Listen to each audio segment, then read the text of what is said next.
I don't know if anyone saw it coming, but today AT&T and with their Warner Media company merged with Discovery or purchased them, I guess, or I don't know, merger Yeah, of I some guess sort, I guess right? AT&T is selling off WarnerMedia, which is Right. being merged with Discovery, which is an unexpected development to say the least.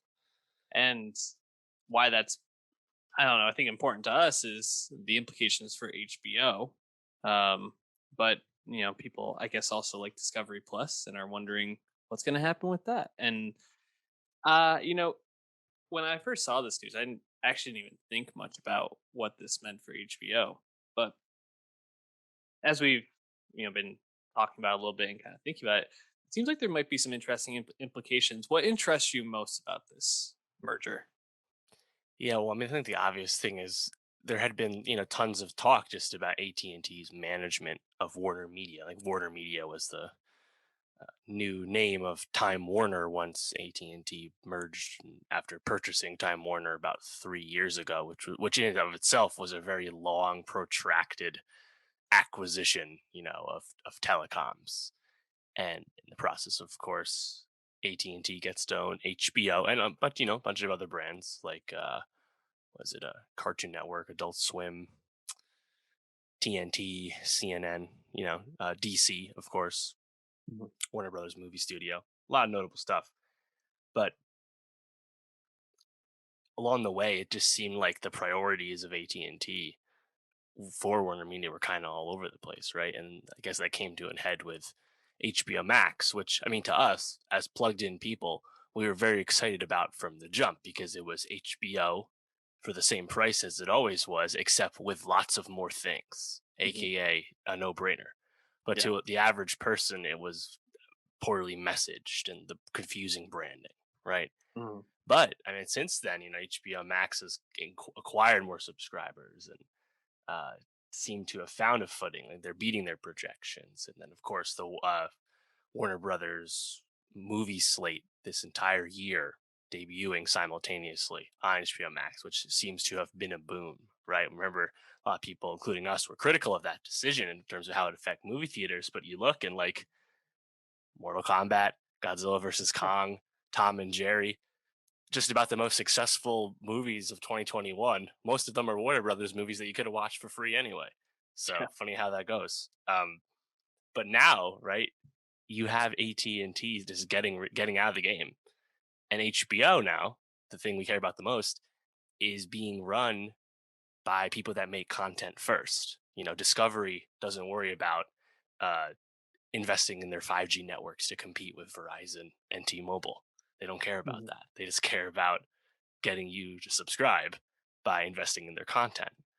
And we talked about how consolidation in the streaming wars is inevitable, right? Like you can't have all these subscription services. Not all of them can sustain themselves. We saw how fast that can happen with something like Quibi just going up in smoke before it Mhm. even had a chance to breathe. And I actually just like this call because as long as Casey Boys is still going to run the show at HBO, I'm happy to see that Warner Media, whatever they're going to call it now, that HBO brand just get more stuff because while I'm not someone who really watches HGTV or Food Network, Home Living Network, stuff like that, that's hours on the TV, right? Yep. That is innings pitched. That is bulk content. That and discover all those Discovery brands are successful brands, and I think this kind of consolidation actually makes sense for the continued success and future of both of these entities, which are now one entity.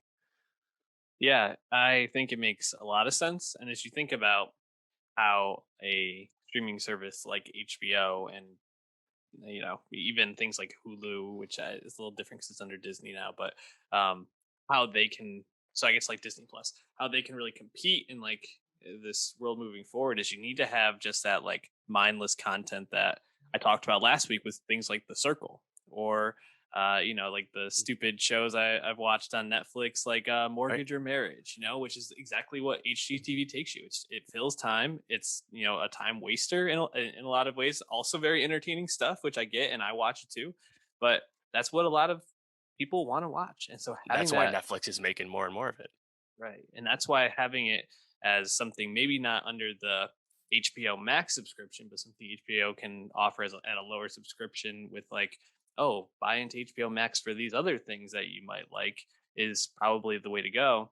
And selfishly, I want to see HBO continue to acquire these sorts of things because even if it's not what we would consider like HBO level content, one, I think that I trust their creators to add something to this content and maybe work with some of the other people on these networks to make interesting shows that I may want to tune into. But the more that they're getting subscribers, the more the money that they're making, we're going to see better content because as much as Netflix has had some real hits, HBO is known for making that quality Mhm. content. We talk about HBO shows probably more than any other shows Oh yeah, on here because it's just the best. So, in our opinion, at least. yeah, no, Um, totally. yeah. Yeah, What else I think stands out to you about this? well, yeah, I mean, I think like negatively, it seems like Jason Guitar, who was running Warner Media, is going to be leaving the post, and this combined entity will be run by the CEO who is currently running Discovery. I forget his Yeah. name, but he is more like old school media, cable kind of sort of things with the entertainment exec. When Guitar seemed to be much more, you know, like new money, I guess. And Kitar Mhm. was successful in turning around that HBO Max launch after the initial issues with AT&T's management of Warner Media. You know, there's been a lot of leadership changes behind the scenes in the umbrella above HBO, and now we get another one of those again. But I just think like long term, you would think that having just content people be involved in this content game would benefit everyone. Again, like there's no reason to expect Casey Bloys to be gone. So, and we Right. know his stamp of quality, is still undefeated. So, um, and honestly, this kind of thing, merge, we take away Warner Media without AT&T's backing is a smaller fish as far as the streaming wars are concerned when you go up against Netflix, Amazon, and Apple. So now I think Discovery and Warner Media, maybe that this new entity is ripe to combine with somebody else down the line, like AMC, who we know is for sale, Ooh. or even maybe something bigger like CBS Viacom. Because again, we know consolidation will continue to happen. So having all these smaller fish actually unite for the sake of their collective survival, pretty interesting. Like I think that that's actually probably a more appealing thing to me than say Apple gobbling up something, just because they can. Totally. I would love that if AMC was purchased by this group and fall under that umbrella. Also, just as a note, it's David Zaslav, the CEO of Discovery Plus. But Right. yeah, I think this is exciting stuff. Something we'll be keeping our eye on. I'm looking forward to watching Love It or List It on my HBO Max subscription in the near future. So we'll do our review when that time comes. Any last thoughts on this, Dave? Are you ready to do some music? Yeah, I'm ready. I think this is another one of those things where it's like no one at the end of the day knows who the fuck owns Discovery Brands anyway, Right. right? So I think to the average person, they're just gonna be like, "Oh, that's on HBO Max now. Cool." Like that. No, the average person will have no idea this has happened. I don't know how much Oprah is involved with the Oprah Winfrey Network at this point, but it's under Right. Discovery Plus. It'd be really interesting if they would make some kind of like Godfather offer for her to do like a talk show, like a Hmm. monthly talk show or something like that. Interesting.